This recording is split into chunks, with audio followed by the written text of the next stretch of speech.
Bueno, primero, como 3 o 4 datos biográficos, Juan Eudes nació el 14 de noviembre, ayer se cumplieron años, de 1601.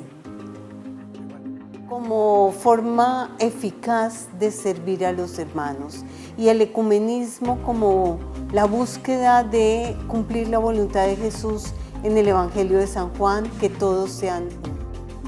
Señor, quiero ser una llama de amor, un limpio corazón, una ofrenda constante y que cada día nos entreguemos más.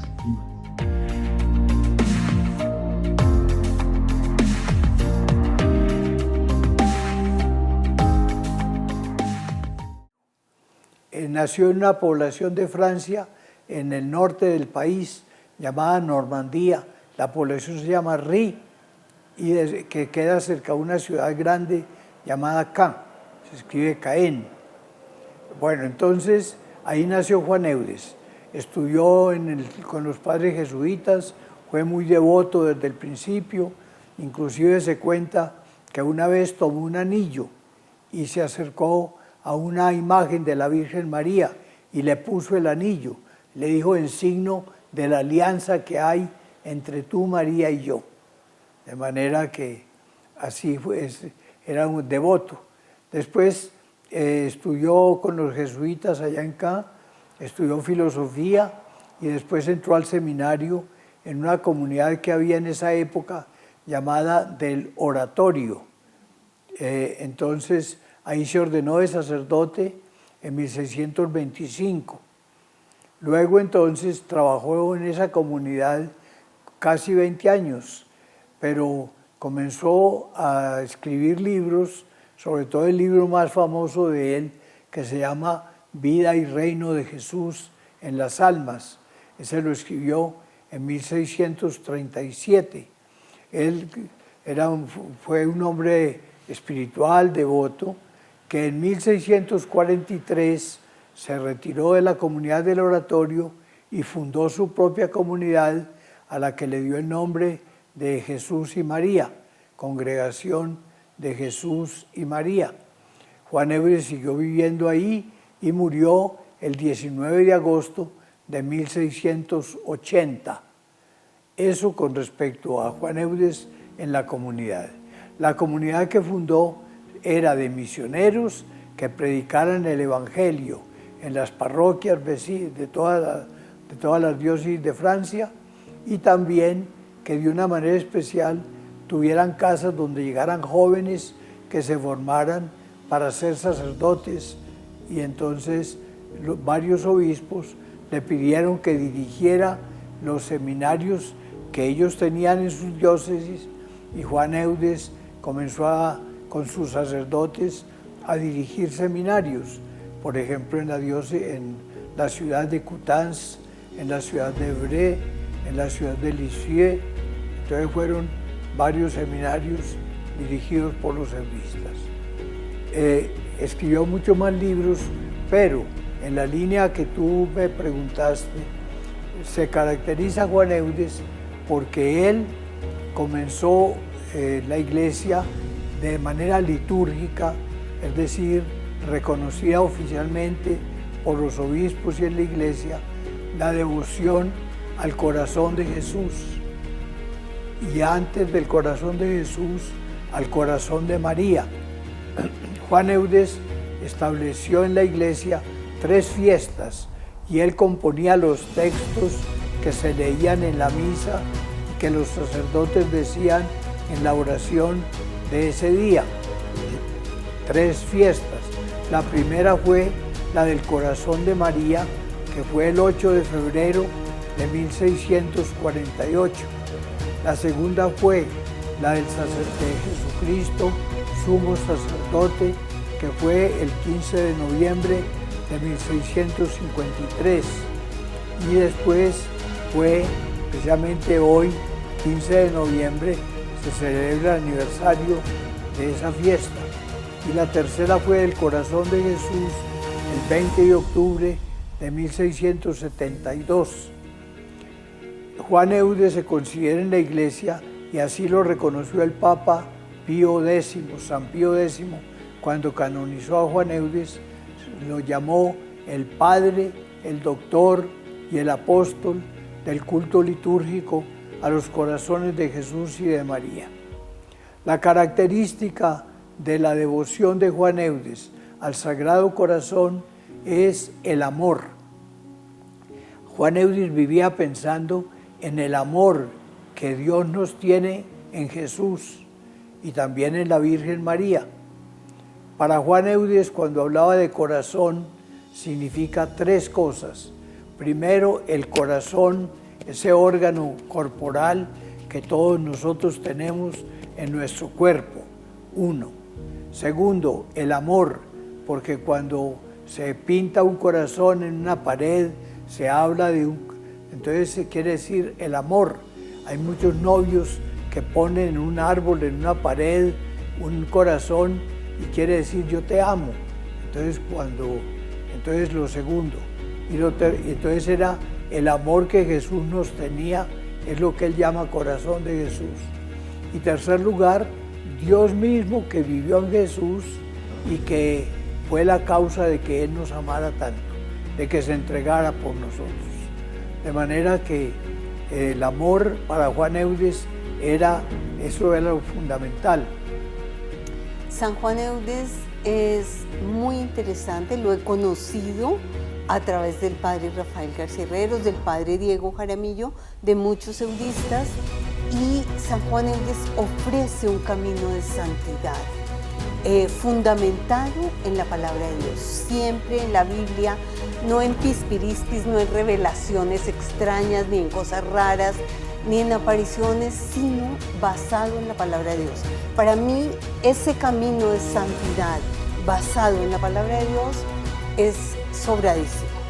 Y por otra parte, San Juan Eudes nos propone desde el Evangelio y desde las cartas de San Pablo configurarnos con Cristo por la acción del Espíritu Santo, por nuestra propia entrega personal a Dios, para ser otros Cristos en el mundo.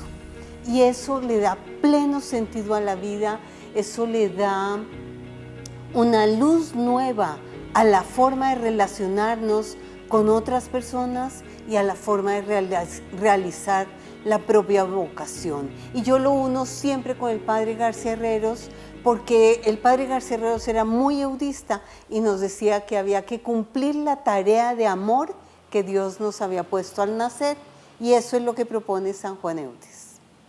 Hacer música para Dios significa adorar y formar, ¿sí? El músico de Dios crea ambientes de adoración para que la iglesia se sumerja en una alabanza, en una entrega sin límites, como un entrenamiento, como una preparación para la alabanza eterna, la adoración eterna en el cielo.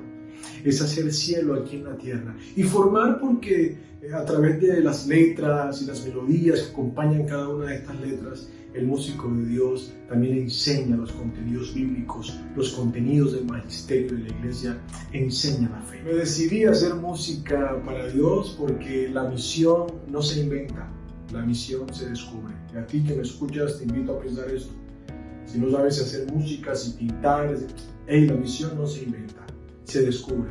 Revisa los carismas, los dones que Dios te ha dado y desde allí podrás tomar una mejor decisión. Pues así me pasó, eso te comparto.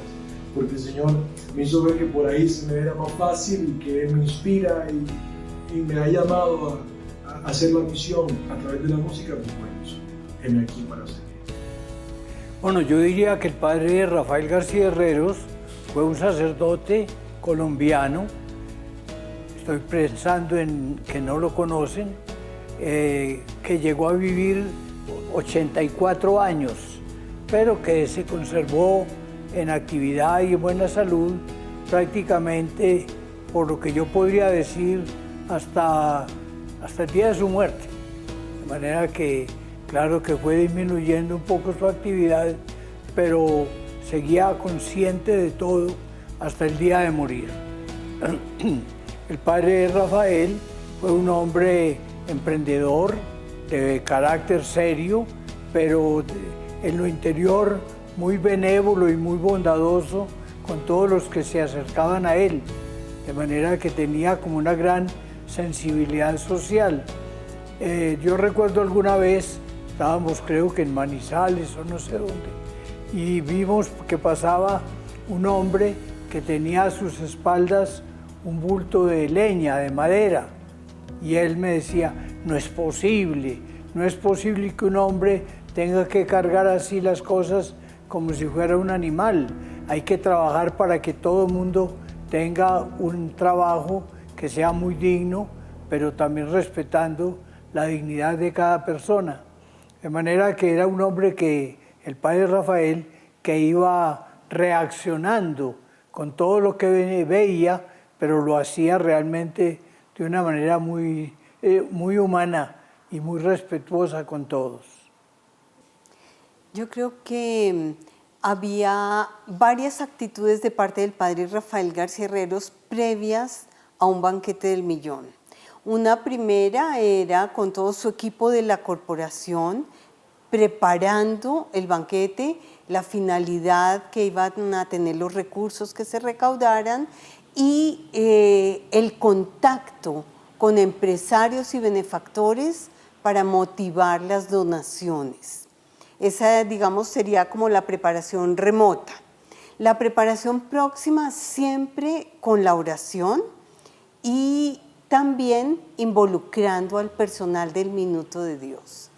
Y la preparación inmediata con su discurso, las palabras que iba a decir y con su forma de relacionarse con todas las personas, del presidente de la República y el arzobispo, el cardenal de Bogotá, de ahí para abajo con todos, hasta los que serían beneficiarios del banquete. Eso sería. El último banquete del millón, en la fase final, si no pudo involucrarse, porque ya estaba un poquito enfermo y estuvo hospitalizado los días anteriores a su muerte. El 7 de octubre de ese año, yo, desde la víspera, le había pedido al superior de esa casa, que era el padre Alberto Moreno, le había dicho que me permitiera tomar ese día de descanso, ese día libre, y me fui a Medellín. Entonces me dijo él, entonces esta tarde cuando regreses, no te vengas en bus, sino que toma un taxi. Y me dijo, pasa por la iglesia, por la casa cural de la iglesia de San Miguel, que era la iglesia que me manejaban los eudistas en Medellín, y allá está un trabajador nuestro, un hermano que nos ayudaba en las cosas materiales, se llamaba Amado Zavala. Y entonces me dijo, él está recién operado de varices, entonces no puede tomar bus, tráelo en el taxi. Yo feliz para venirme en taxi de una vez. Entonces bajé a Medellín y lo primero que hice, dije, voy a pasar por la casa de los eudistas para avisarle a ese hermano que a las 5 de la tarde pasaré a recogerlo para llevarlo a San Pedro. Así lo hice. Cuando bajé a Medellín, tomé un carro, fui a la iglesia de los eudistas, entré allá para preguntar por el enfermo, pero con mucha extrañeza mía, en uno de los corredores de la casa, me encontré con el padre García Herreros. Yo extrañado, padre, ¿qué hace aquí? Usted no está pues en Cali. Y entonces me dijo, no, es que me cambiaron, ahora estoy aquí en Medellín. Él no me dijo más, pero entonces yo le dije, padre, yo voy en taxi esta tarde para San Pedro y claro que voy a llevar a un hermano que está enfermo, pero hay puestos, lo invito para que subamos a San Pedro. Él me aceptó, me dijo que sí. Bueno, yo me despedí de él, fui a hacer mis vueltas en Medellín, todo lo que tenía que hacer. A las 5 de la tarde llegué con taxi para buscar al hermano enfermo y al padre Rafael. Entonces nos fuimos ambos para San Pedro. En el camino me contó que no estaba muy contento porque él en Cali estaba haciendo un barrio para los pobres. Y entonces lo habían cambiado y había tenido que dejar inconclusas todas las obras. Entonces estaba como enguayabado con la salida de Cali.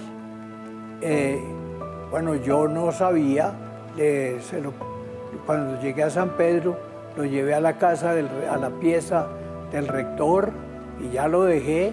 Yo me fui a arreglar mis cosas y dormí tranquilamente esa noche.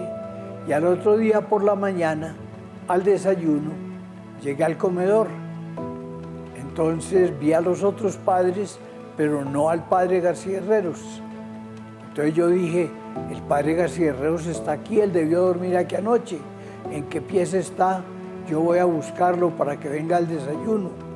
Y entonces otro padre, me acuerdo que fue el padre Roberto Lopera, me dijo, no, el padre ya se fue esta mañana para Medellín. ¿Cómo que se fue para Medellín? Sí, dijo que el padre Ruiz le había hablado y que ya se podía ir. Y yo dije, ¿que el padre Ruiz le habló? Si el padre Ruiz está enterrado acá, el padre Ruiz se murió en enero de 1938.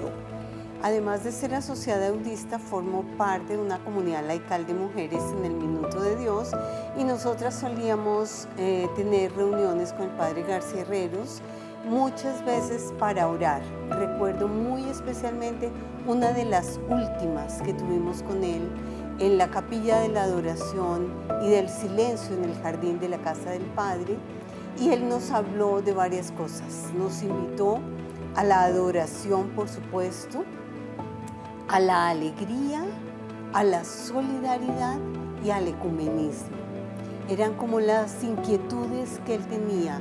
El sentido de la vida siempre llevaba a la alegría, pero siempre se fundamentaba en el encuentro con Dios. Por eso la adoración, y de ahí se desprendía todo. Y la solidaridad, por supuesto, como forma eficaz de servir a los hermanos. Y el ecumenismo como la búsqueda de cumplir la voluntad de Jesús en el Evangelio de San Juan, que todos sean uno. Y siempre con mucha cercanía de parte del Padre hacia nosotras, concretamente. El padre Rafael García Herreros lo tenía muy claro. La música es un medio poderoso para transformar a grandes comunidades, como a veces expresan las masas, pero no es entretener, no es retener el trabajo de la música, no es un trabajo de ayudar a toda la comunidad, a todo el público que está en un concierto, a todos los que están viviendo una experiencia musical, ayudarlos a ser conscientes de sus llamados, a ser conscientes de su misión. Ese es el trabajo. Y claro que sí, la música es un motor un poco más facilitador, porque en pocos minutos, en poco tiempo, ayuda a que se impacten los corazones a través de las sensibilidades que se generan, a través de las conexiones que se manejan. Entonces estuvimos hablando un rato por la mañana y por la tarde le hicimos como una reunión solemne ahí, con cánticos, poesías, discursos. Y entonces alguien le preguntó sobre el sacerdocio y dijo estas palabras que se me grabaron. Dijo, como le decía yo esta mañana a mi amigo, a mi hijo, a mi hermano, a todo ese montón de cosas que es para mí el padre Diego Jaramillo. De manera que te digo esas 4 palabras que dijo. Primero dijo que era el amigo, después dijo que era el hijo, después dijo que era el hermano y después dijo que era un montón de cosas. La clave es entregarnos al Espíritu Santo. San Juan Eudes lo decía con una claridad tremenda. Haz todo entregándote al Espíritu Santo, antes de orar, antes de trabajar, antes de lo que sea, al Espíritu Santo. Y era también lo que el padre García Herreros proponía, es lo que nos propone el padre Diego Jaramillo, es lo que el ámbito eudista del Minuto de Dios nos propone a todos los que tenemos algo que ver con esta obra. Levantar nuestro corazón a Dios, abrirnos a la acción del Espíritu Santo, porque sin la gracia no podemos hacer nada. Sin la gracia no podemos ser buenos, sin la gracia no podemos ser amables, sin la gracia no podemos sembrar sentido de vida para quien ha perdido el horizonte, o dar esperanza, o simplemente una palabra de aliento. Entonces, con la ayuda de Dios, todo lo podemos. De las canciones que he podido grabar hay varias. Hay una que se llama Te amo, habla sobre el amor. Ayúdame, Señor, a amarte mientras que sufro, a sufrir mientras que amo, a amarte cada día más y más, a amarte en cada segundo, en cada instante de mi vida. Hay otra que se llama Quiero ser, que dice: quiero ser una llama de amor, un limpio corazón, una ofrenda constante. Señor, quiero ser una llama de amor, un limpio corazón, una ofrenda constante, y que cada día nos entreguemos Yo más. quiero ser una llama de amor, un limpio corazón, una ofrenda constante.